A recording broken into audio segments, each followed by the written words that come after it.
please tell us about the OCU, the college right now. So how's the guitar program and how many students like we currently have? Right now, we have 12 guitar majors. We try to keep the studio not too large. Hmm. At one point, when I first started teaching, we got massive. We got to like 30 guitar majors, which was a little big to handle. So now we try to keep it between 12 and 16. And every year I travel looking for 4 people. But I I'm looking for the people like I just described. If someone just comes and auditions for you and plays guitar for you, Hmm. it's not enough to know them. Right. It's not enough, because if they play incredibly well, it doesn't mean that they're right for the program. And Hmm. and that's where recommendations from people like you, Darren, and from people like around the country are so important. The people that you trust. Yes. Um, just making sure that those, because it's a high order, what I'm looking for. Because I'm looking for someone who can be good with other people, want to work with other people, be a Yeah. kind person, be a generous person. Because honestly, that is just as important to their success Hmm. as being able to play the chaconne or whatever the difficult piece of music is. Yes. If you have someone who's incredibly gifted but they can't communicate, which is a real problem in our industry, Absolutely. around the world, that people have spent too much time in the practice room and not enough time being human. That leads to next question. Cannot be more agreed. Yeah, that leads to Yes. the next question. There's now so many guitar competitions all over the world, and there's so many winners and fantastic guitar performer. Yeah. Yeah, they absolutely great of mastering the guitar. There's really hard to like someone you really want to listen to. You know they're good, but you just don't want to listen to them. Why is that? And do you think you feel the same thing? I do. And the Romero Institute doesn't have a competition. Right. We have a limited amount of people who can be a part of it as a performer participant. Because there's only 24 students that can come every year, and that's so from all over the world. It's just because that's the amount of people that the Romeros have time to teach. Yes. Because otherwise they wouldn't be getting that one-on-one instruction, and the value of the experience would decrease dramatically for those people. So Pepe is not a fan of competitions, and I've talked with him quite a bit about this, and he loves Don Quixote, the Cervantes book. Yes. And he quotes it often. And in Don Quixote, Cervantes talks about competitions, and he says, second is first, first is third, third is second.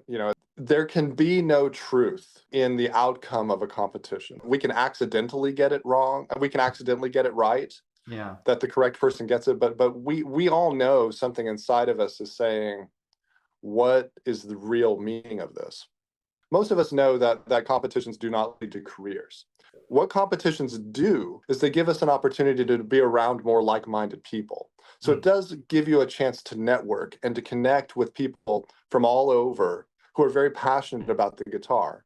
And Yes. if you can compartmentalize that and frame the experience in that way and still feel good about yourself when you don't walk away with a trophy or a prize, Hmm.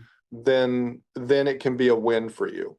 Yeah. But for many of us, going to a competition and not leaving with first, second, or third, and for many of us not first, is failure. And that failure is counterproductive to our art form. It's counterproductive to the opportunities for a career to exist, because there are so many great artists. I mean, like you said, many of the people that win are not the people who we would naturally just sit and listen to a recording of. Hmm. I just judged a competition, and there was another professor from an elite university.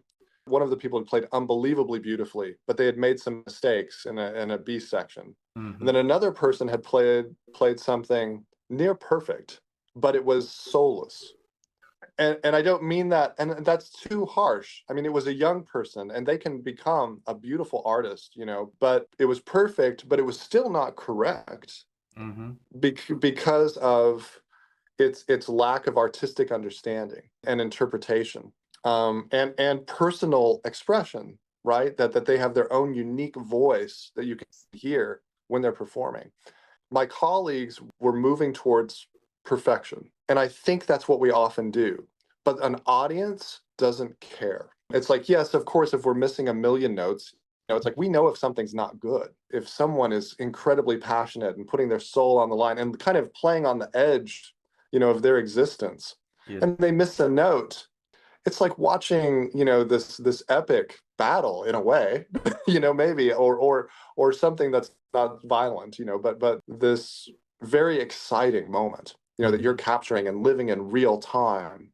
And it's much more about an authentic human experience and sharing that together. And competitions will never be able to create a rubric, I don't believe, that honors that. Mm-hmm. Even you're working for a competition. Yeah. Yeah, right. We know that the ability to play a fast scale and an arpeggio and to do things that are very impressive, like having the ability to do those things at a high level and faster than anybody else, it is impressive. But it's only, a mode to get us to create art, right? The possibility of art. But at the same time, it's like when you turn music into a competition, and I can't remember, was it Bartok who said competitions are for horses, not musicians? I Yeah, think it's maybe Bartok. It sounds like yeah, something he would say. yeah. Mm-hmm. People have known this forever, but it's so easy to get drawn into a competition, and we want to be judged. Yes. Mhm. There's a part of us, I mean, we want to be judged first. we want that first prize, Mm-hmm. but we want to go into the arena and come out victorious. Mhm. But I do feel like that is a primitive part of humanity that we're feeding. And it's definitely not the higher calling of music making. I believe that's one of the things that makes Oklahoma City University so different, is that we're really not about that at all. When I went and spoke in Las Vegas, one of the students was like, "You say you're different. Why do you think you're different?" And I was like, "Okay, well, let me explain this. When I was 14, I just lived with my mother, and she was very sick. She needed a heart transplant, and the heart became available, and I was in another state, so I was driven back to where my mother was having this operation, and we were very poor. And we didn't have anything, and it was a very scary time because I thought I was going to lose my mother. Yeah. And I remember that this hospital, I went up to the 9th floor, and the doors opened, and as the doors opened, I could hear singing, and I thought it was 3 o'clock in the morning on a Tuesday, very, very early. And I thought I was just delirious. I thought I was losing my mind, honestly, because of the fear. But as we walked down the hall, the singing continued to get louder. And when we turned to the corner, there was a waiting room full of people. It was full of people from our community, and friends and family. And they saw me, they stopped singing, but they had been singing at 3 o'clock in the morning on a Tuesday. And they came and they all gave me a hug. They offered words of encouragement. And after I got through many of those people, my sister said, "Matt, mom has woken up and she's asked to see you." And I remember thinking, I didn't know you could do that. Like after a heart transplant, I thought you were probably out for weeks, before you talked again. But somehow my mother had asked for me. And I went into that room, and there were tubes and all of the machines were going. And I walked up, and my mother was able to grab my hand. That moment changed my life in a very powerful way, because I remember how I felt on the elevator. Like when I was going up that elevator, I thought I was going up to watch a loved one pass away. Yes. I thought that's what was happening. But as the doors opened, as I heard the singing, as I walked down the hall, and as the people greeted me, I went from complete fear to a feeling of peace and love, and that it was going to be okay. The outcome could have been tragic, and it wasn't. Thank goodness. But even at the end, to have that moment with my mother, it's all connected to me. And what happened in my brain through that experience was, that's where this music the singing, and the community, those people being there for you, supporting you in a very difficult time. Yeah. Those two things together is one of the most powerful things on the planet to help combat, fear and violence and hatred that's in this world. To turn something that has that much power for good into a competition Yes. is profane. It's profane. Right. It's like, this is what music should be. This is what we should be striving to do, is helping people as much as we can with the power of music, with the beauty of music, and with the community that we can create together. So competitions to me are just such low-level thinking and low-level priorities for what we can accomplish as humans together. So sorry, I always get a little emotional every time I tell the story, but it's the truth for me. It's like, that's what this is all about. So about the other side of the there's in competition we judge about the technique and musicality and the personal expression, right? In interpretation, all those stuff. Then I found out there's a lot nice recordings now, like popular guitarist like Yamandou Costa, right? He Yes. barely had any professional education background. Sure. And also even the Assad brothers, right? And so many Brazilian musicians, they don't really have a lot academical background, right? What do you think about how they did that?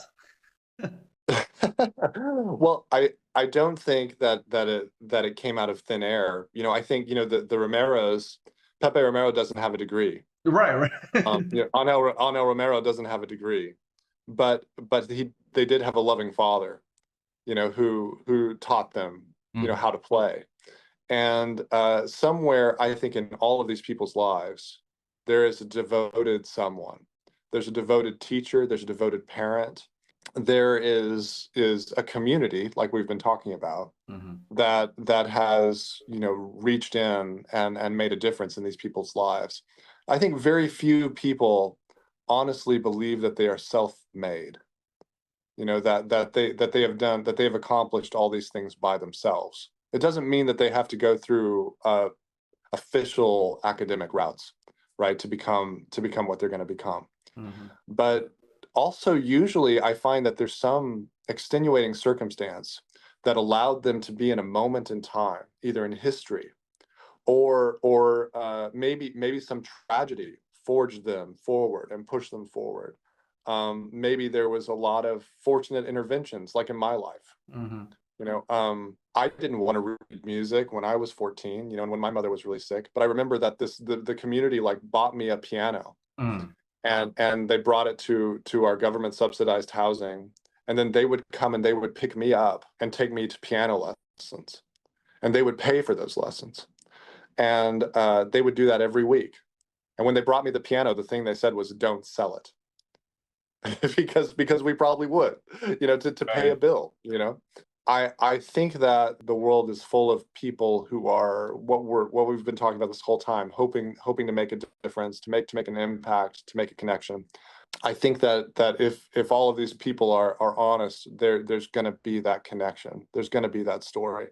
There's probably not going to be this out of thin air, moment, that they were just able to do it. And if there is, then thank goodness. I mean, great if they did.